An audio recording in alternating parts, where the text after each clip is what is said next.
Good afternoon, everyone. Thank you all for joining us again early. My name is William Moore. We will start our webinar in just a few seconds. Thank you all for joining us.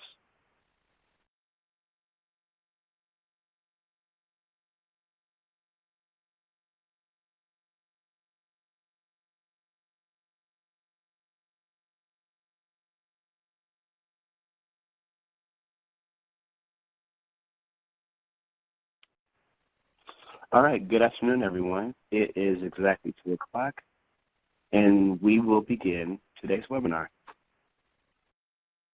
Again, good afternoon, and thank you all for joining us again for today's webinar for the OJJDP Fiscal Year 2018 Second Change Act ensuring public safety and improving outcomes for youth in confinement and while under community supervision grant solicitation. Again, my name is William Moore, and I'm with OJJDP's National Training and Technical Assistance Center. As your technical law, I'd like to take a couple of minutes to discuss a few features of the Adobe Connect webinar platform and provide a few announcements to keep in mind.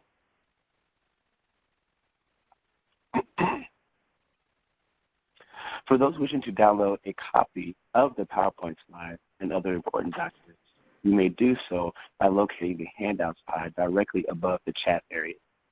Here, you will also find an FAQ for webinar participants that will likely address any technical related questions.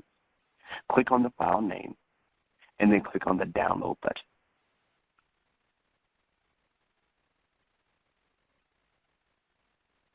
At the end of today's webinar, there will be a Q&A session where the presenters will address some of the questions posed during the presentation. Please type in your question into the chat box as they arise.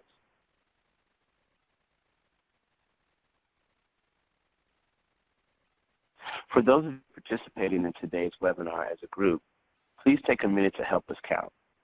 Go to the chat window and type in the total number of additional people in the room with you today.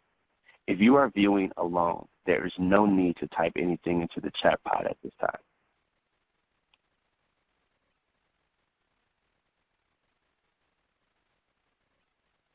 At the conclusion of today's webinar, we'll be provided with a link to a brief survey about today's presentation. The feedback you provide is used to assist in future planning and training. And finally, the webinar recording for this event will be archived in approximately 1 week on OJJDP's NTTAC YouTube channel, where you can also view additional training resources, supporting materials, and the webinar transcript can be obtained by contacting OJJDP's NTTAC Help Desk. And again, thank you all for joining us today. I will now turn over our webinar to our presenter, Ms. Gwendolyn Dilworth, for today's webinar.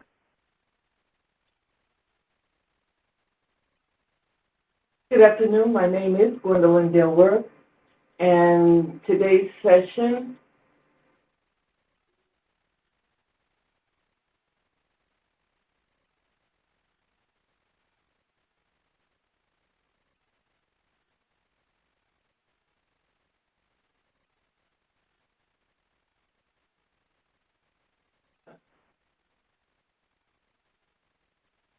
the goal of today's session is to clarify the purpose, mandatory substance abuse treatment certification requirements, and application submission process for Category 1, implementing evidence-based substance abuse and mental health treatment services.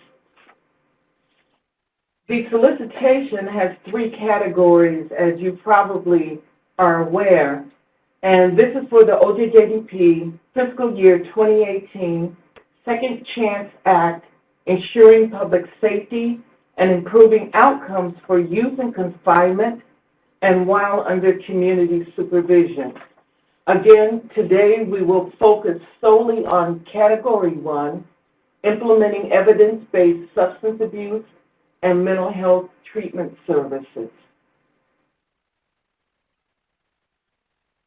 The objectives for this session is to provide a brief overview of Category 1, implementing evidence-based substance abuse and mental health treatment services, introduce you to the program goals and objectives, provide summary budget information, help you make certain that you are aware of the mandatory substance abuse treatment certification requirements, and to just review applicant eligibility requirements. Category 1 will support collaborative reentry strategies for youth in order to, 1, address co-occurring substance abuse problems and mental health disorders of youth on probation or released from secure confinement. Improve and expand the provision of evidence-based, trauma-informed treatment services, including addressing behavioral health impacts and criminogenic needs while in secure confinement and during post-release.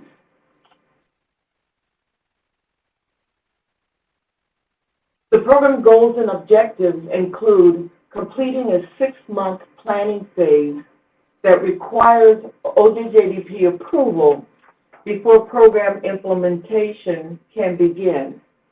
The National Reentry Resource Center, who is the TTA provider for the Second Chance Act program, will provide intensive technical assistance during this process to the selected awardees. Awardees will be allowed to access up to $150,000 of the total grant award to complete and submit the required planning and implementation guide. Coordination with the National Resource Reentry Center TTA coordinator is required to complete and submit the planning and implementation guide. A second goal and objective is to convene an advisory group composed of leadership from juvenile justice, behavioral health, chief probation officers, Department of Behavioral Health directors, social service agency directors, corrections health providers, and/or other contracted agencies that provide medical services in youth facilities. Improve screening and assessment processes and tools. Engage collaborative case management strategies. Conduct screenings for youth entering secure facilities for substance abuse problems and mental health disorders. Improve information sharing capabilities. Incorporate evidence-based practices for criminogenic risk, substance abuse problems, and mental health disorders. Implement transition planning procedures. Further details on these goals and objectives can be found in the solicitation on pages 6 and 8. Also look at Appendix A starting on page 40. Performance measures table for data required is also listed under data recipient provides.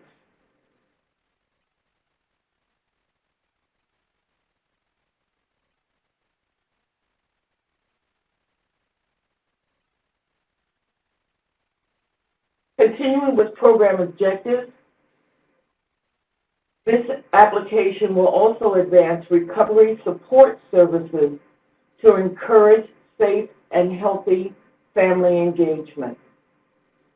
And finally, implement a performance measurement plan that shows who is responsible for data collection, data input, data analysis, and include data on risk assessment and participation, selection processes, program retention, and continuity of care from treatment in the youth facility to treatment in the community.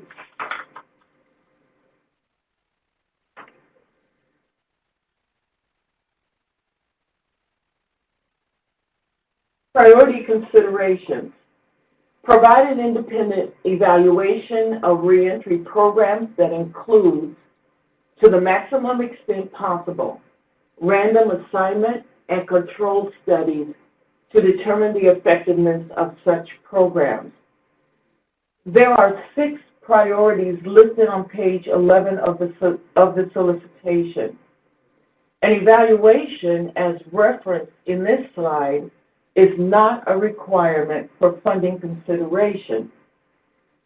Note that using terms like research and evaluation in your application will trigger Department of Justice Human Subject Protection regulations.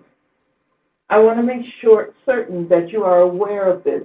While the application can certainly involve evaluation procedures, it will again trigger human subject protection requirements.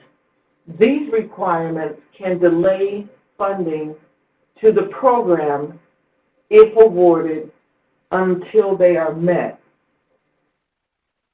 However, data collection that is intended only to generate internal improvements to a program or service, or are conducted only to meet OJP's performance measures data reporting requirements, most likely do not constitute research and should include sufficient information for OJP to determine whether the project proposed intends to use the data collected solely for the purpose of submitting the required OJJDP performance data. Using the logic model provides a useful way to illustrate how a project's performance measures are related to the specific problems, goals, and objectives and design being proposed. By comparing the applicant's logic model with OJJDP's logic model for the program under which the application is being made, the applicant can ensure that the applicant's goals correspond with OJJDP. You can select indicators that will provide useful information, useful performance data for the applicant's program.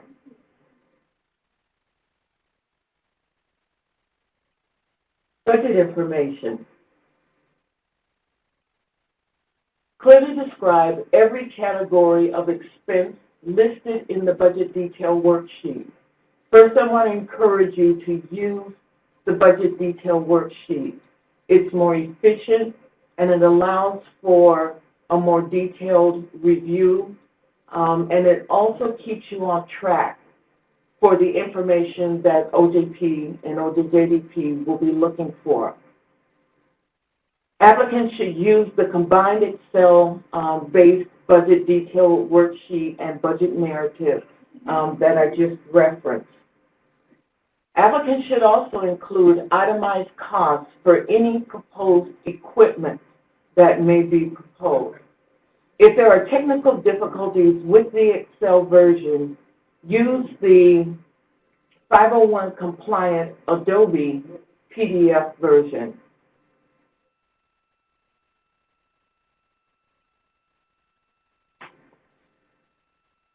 Federal awards under this particular category may not cover more than 50% of the total cost of the project being funded. So for example, if the total cost of the award you're seeking is $200,000, then 50% of that equals $100,000, and your request, therefore, from the federal government is $100,000. So again, if the total cost of the budget is $200,000, your request would be for $100,000, which is 50% of the budget. In your application, you will identify the source of the match funds and you will show the cost breakout in the budget categories on the detailed worksheet.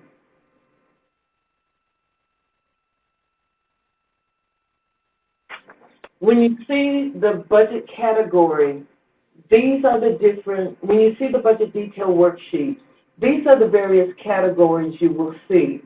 We're asking you to work within those categories, and we recognize that sometimes budget categories differ from agency to agency. But for the purpose of this application, these are the budget categories you will follow in your submission.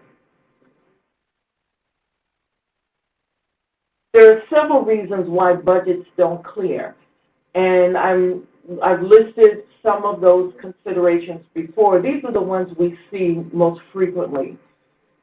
Sometimes the calculations are incorrect, so please take the time to verify your calculations.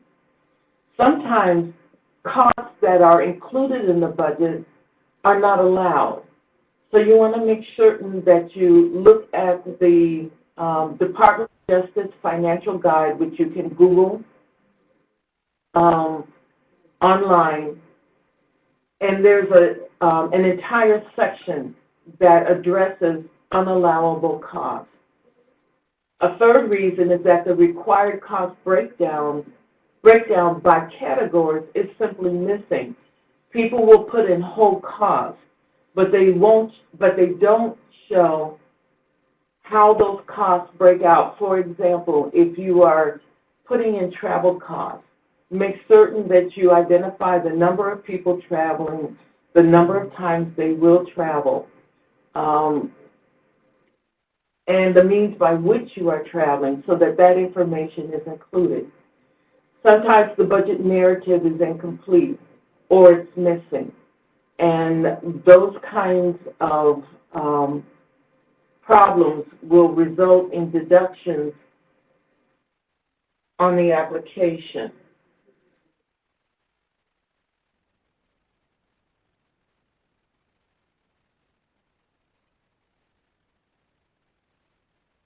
Other reasons why budgets don't clear is that the accounting system and financial capability questionnaire form has not been submitted. States previously did not need to submit the what we call the FCQ, and local governments previously did not need to submit the FCQ. All applicants are required to submit the FCQ with the application. So if you're going to apply, I encourage you to make sure that you complete the FCQ and that it is submitted with the application packet.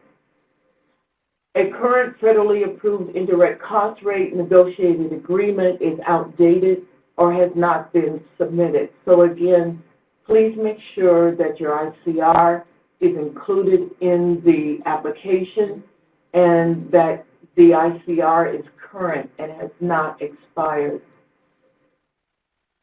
Reasons for the initial budget financial review memo are sufficient. So again, you want to make sure that the information is complete and detailed so that these items don't reflect on your application and points are not deducted.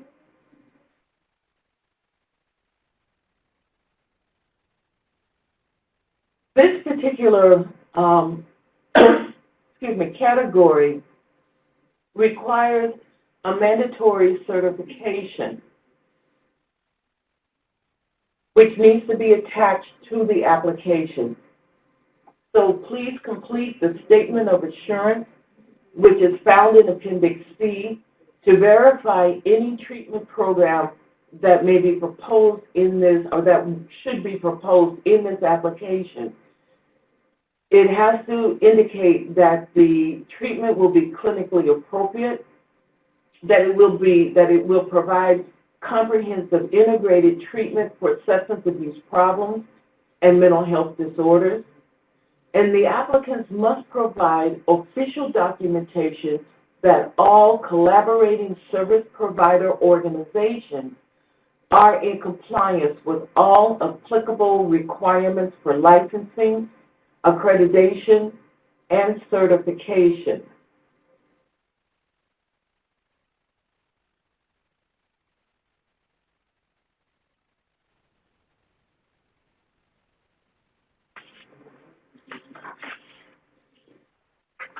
OJJDP will not accept documentation of accreditation in lieu of an organization's license. A statement by or letter from the applicant organization or from a provider organization attesting to compliance with licensing, accreditation, and certification, or that no licensing, accreditation, or certification requirements exist, does not constitute adequate documentation.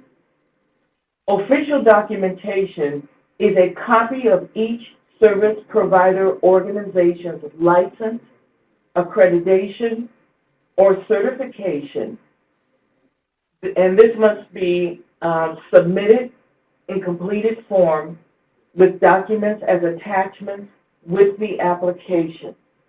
So again, for more information about the required details, you can find that in Appendix C, Statement of Assurance Form, on page 49 of the solicitation.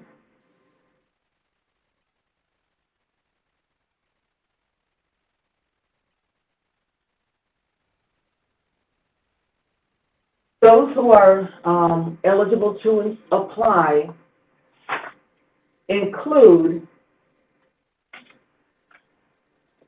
federal agencies, government agencies,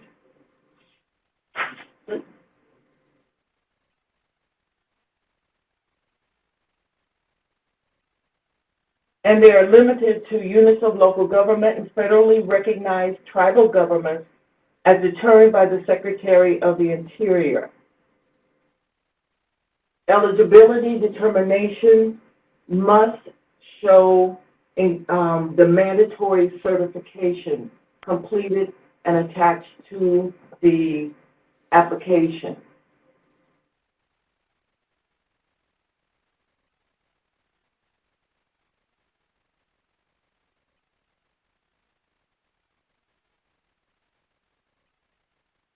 Okay, so at this time, we have plenty of time for questions.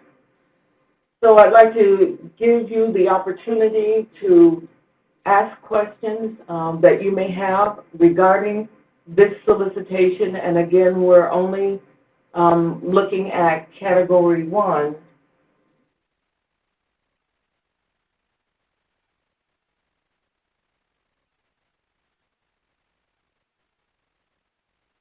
I see folks are writing.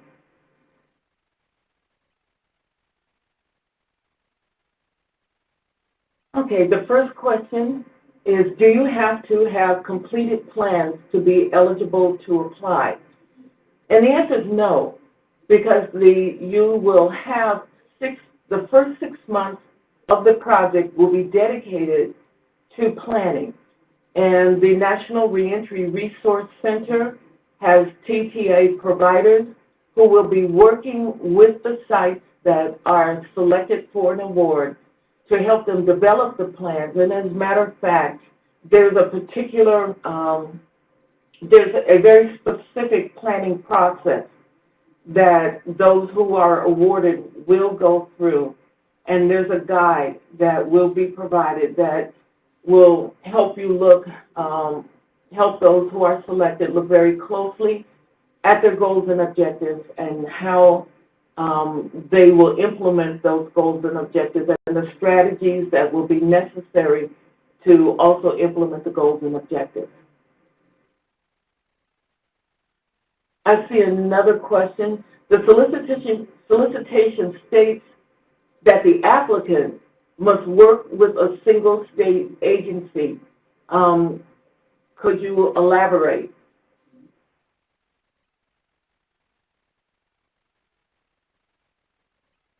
There can be multiple applicants, but there can only be one state that applies as the lead, if you will, for this application.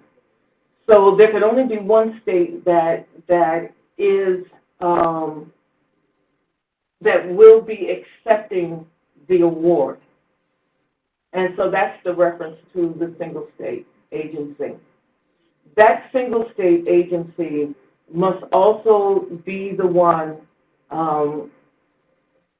with the certification that meets the certification requirements. So I hope that answers that.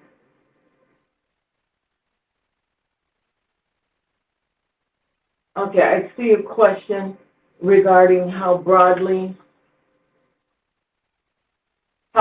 confinement is defined. OJJDP does not define confinement for this application. Applicants will describe how they qualify for this application. So, you know, we don't define it for you. As when you're filling out the application, you can describe how your state defines it and then indicate how you believe you qualify for the application, because we realize that requirements and statutes vary all across the country. So we have not defined this, but allow the flexibility for states to present how they define it and how they would implement the goals and requirements of the grant.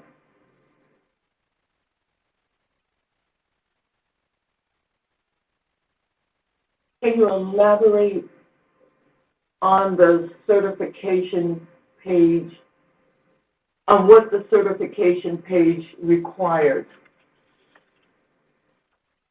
It's described on page 49, I think. Yeah, the statement of assurance form is described on page 49. And then if you also look on page 1 under eligibility, category 1, it describes what we're looking for. It provides for the treatment and reentry services of youth in confinement with co-occurring problems. And again, if you look in Appendix C, it should it should describe.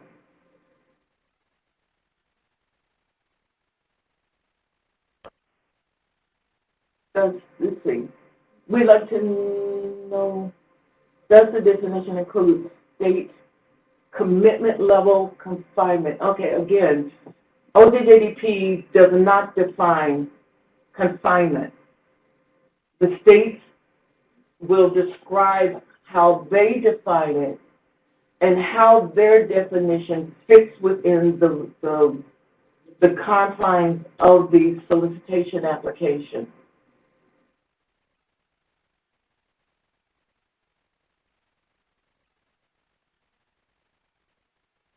Okay, is there a length of time of confinement to meet the criteria of confinement? No, there is not. Did I get the other part? Let's see. Okay, does confinement exclusively court-ordered confinement?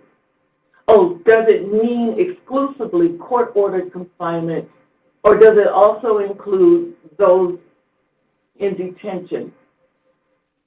Court-ordered confinement or those in detention. It certainly includes young people in detention. And I'm not sure what is meant by court-ordered confinement, but they sound pretty similar to me.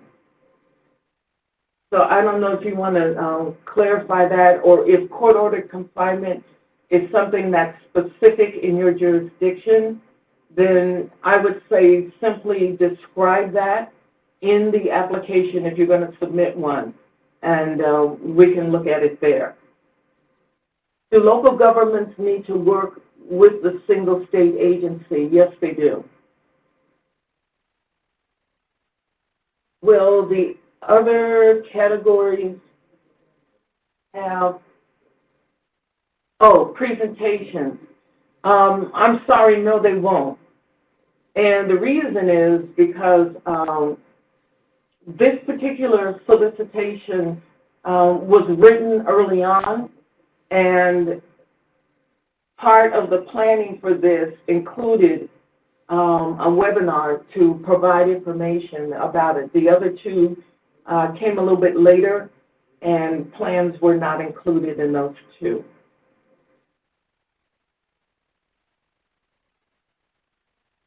They are all priority considerations listed on page 11 equal, or are some weighted more than others? There is information on page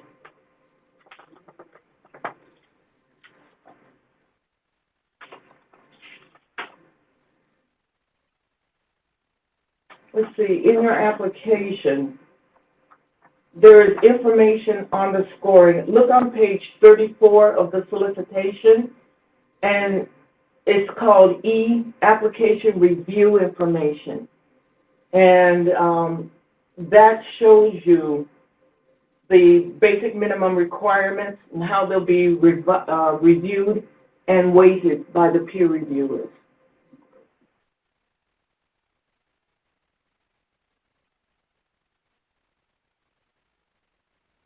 How defined must the cash match be if our plan will not be complete until after the 6 months planning phase?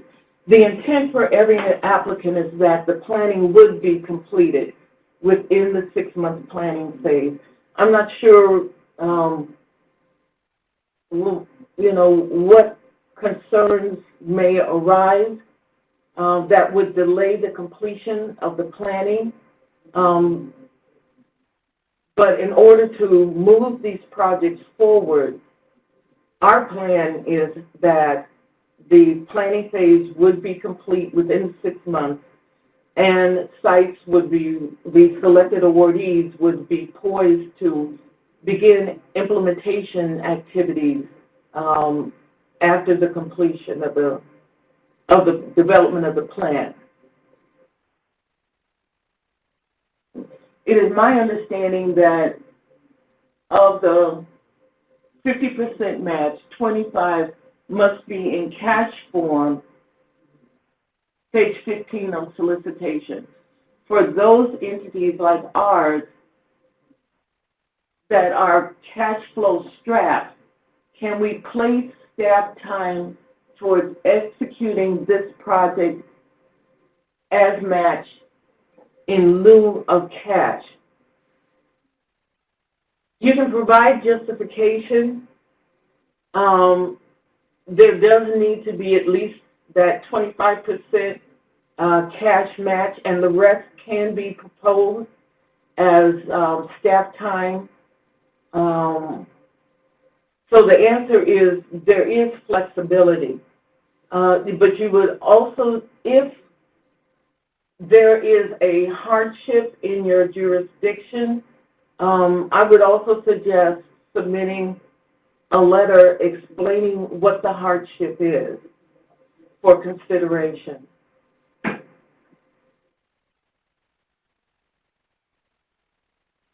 Okay, just to be clear, are nonprofits only eligible to apply for Category 3?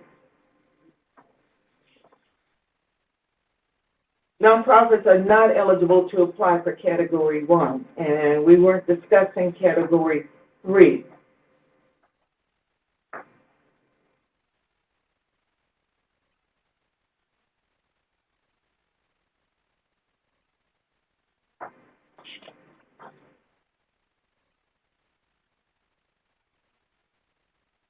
Nonprofits are eligible to apply for Category 3, but they are not eligible to apply for Category 1.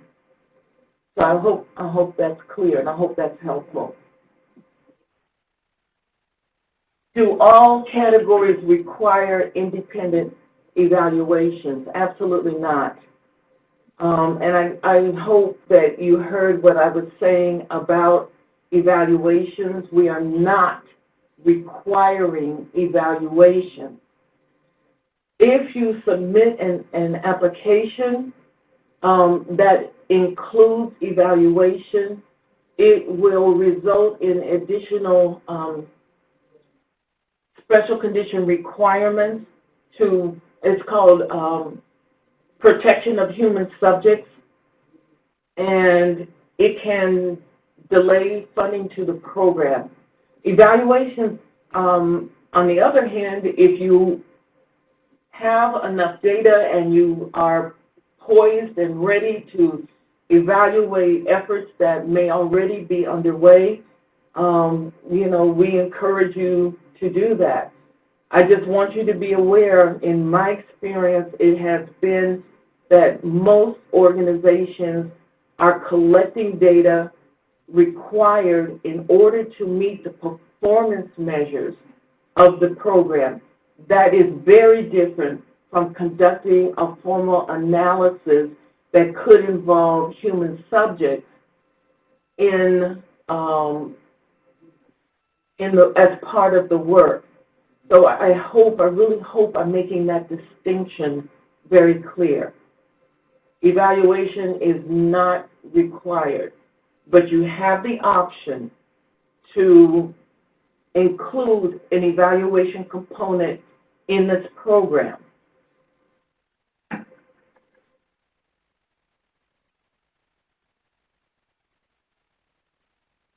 Okay, does the match requirement apply to all three categories? No, it doesn't.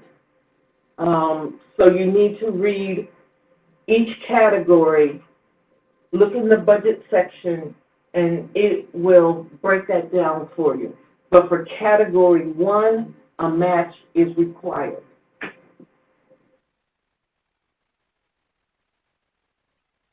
Do local governments need to work with the single state agency? Yes, they do.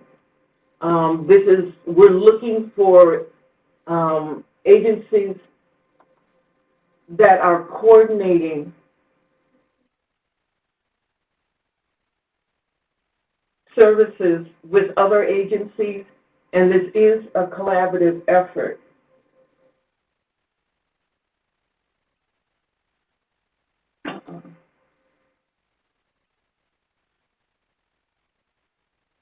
I lost my picture.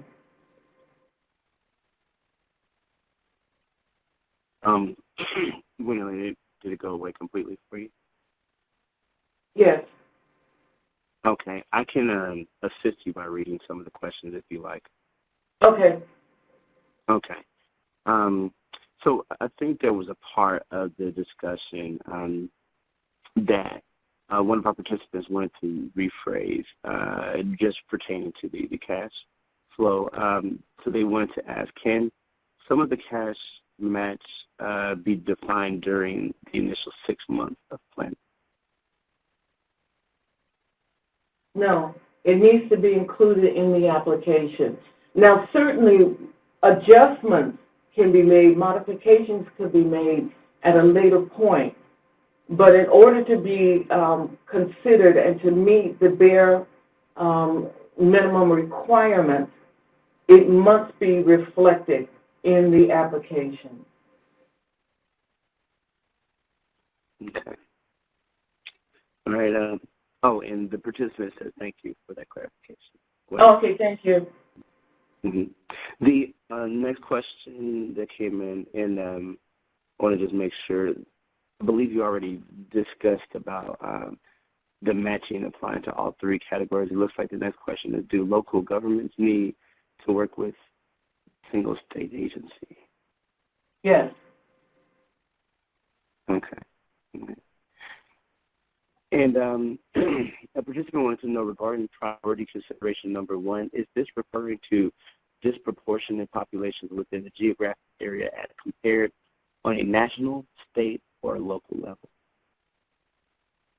No. No, this is,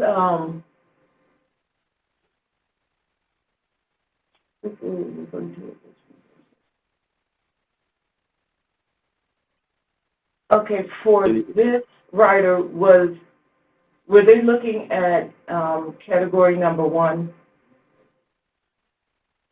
Yes, it looks like they did, or were referring to category 1. And hold on one second, but it looks like they may be actually providing a bit more clarification.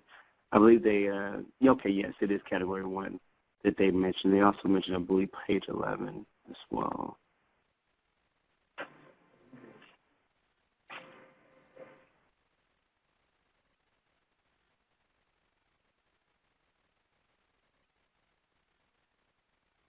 Okay, these are not requirements. These are things that we're inviting people to consider as they prepare these applications. But I mean, it's just what it says. It is a consideration. If it fits within your plan, we'd like to see it included in there. But it's not a requirement.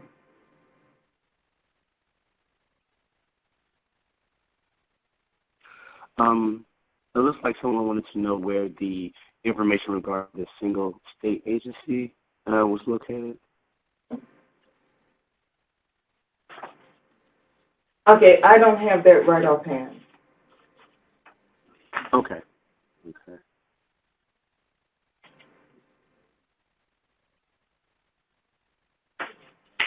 It's usually in the middle.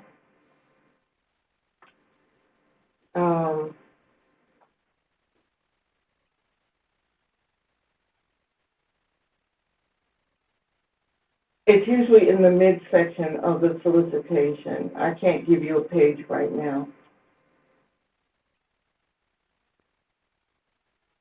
Okay. And just to William, before you go ahead, there is additional note on evaluations for those of you who are considering evaluations on page 21. And I would suggest very strongly that you that if you're going to apply, that you read that. And it goes into more detail of about what I was saying in terms of the requirements and the expectations of the federal government if you decide to include a formal evaluation. And again, I want to make it, there's a distinction between data collection, data analysis, performance measures, and a formal evaluation. So please take a look at the note on evaluations on page 21. And there's also a deeper dive discussion on performance measures on page 20. Mm-hmm.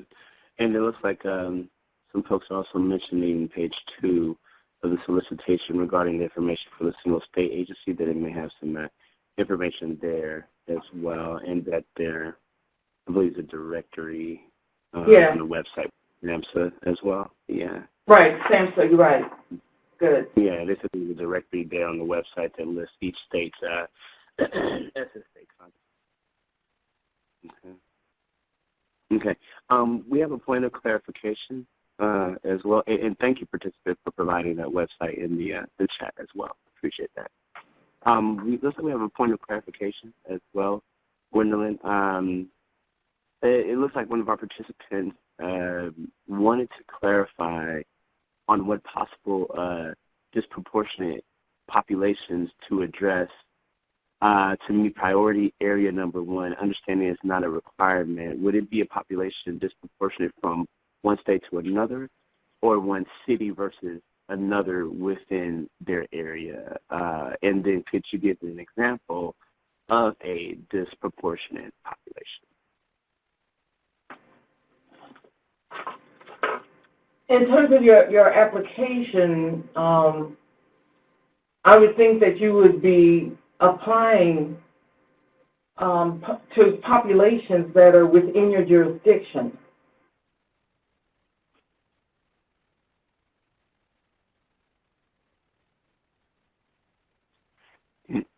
And if you need me to repeat the second part, then I can do that for you as well. And the participant says, for that clarification.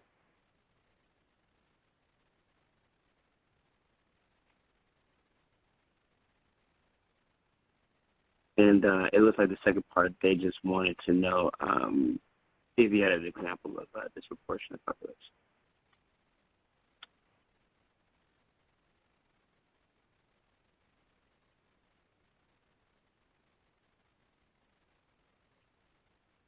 And Brittany, maybe on mute if you're speaking right now.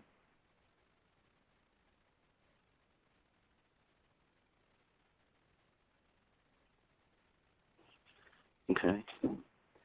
And participants, it looks like may have a slight audio issue. If you guys bear with us for maybe a couple of seconds, we'll attempt to get Gwen back on momentarily.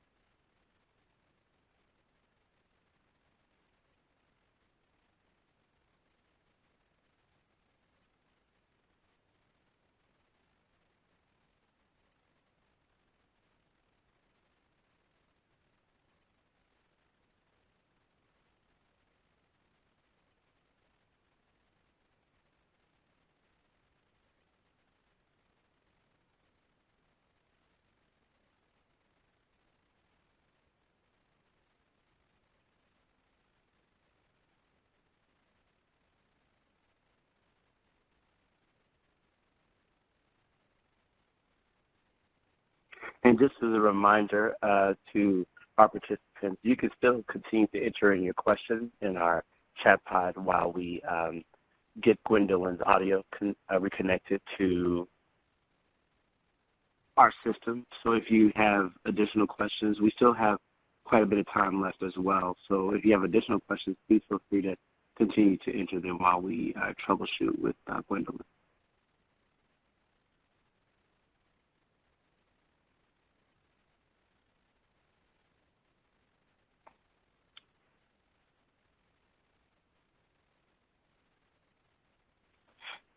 And thank you all for providing questions. Please continue to provide those questions in our chat pod. We will get those questions over to Gwendolyn to make sure that she can provide a response as well.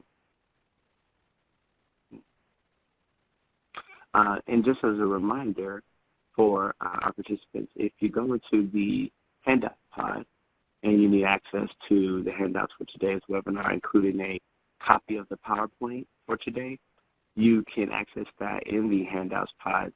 It's a pod located directly above the chat pod.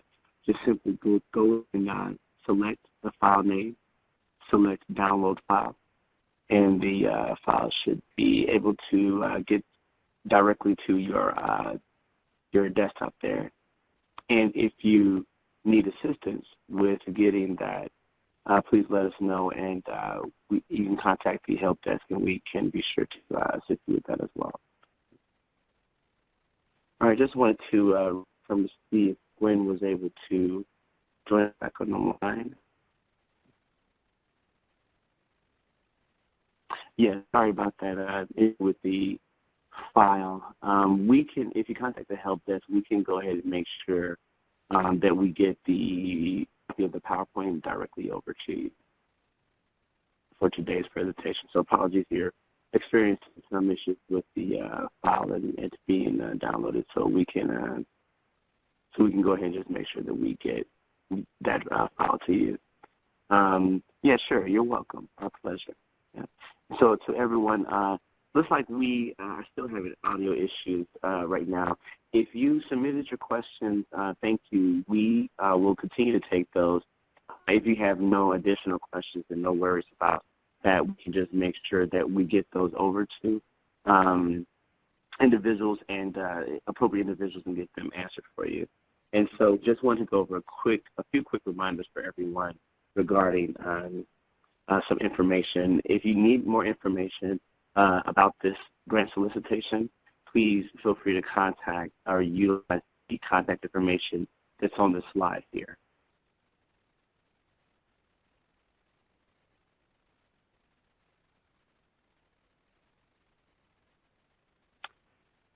And then also I wanted to remind everyone that if you do need assistance with receiving any information that we have, you can contact OJJDP NTTAC, or you can contact the help desk as well on the contact information that's provided here on this slide.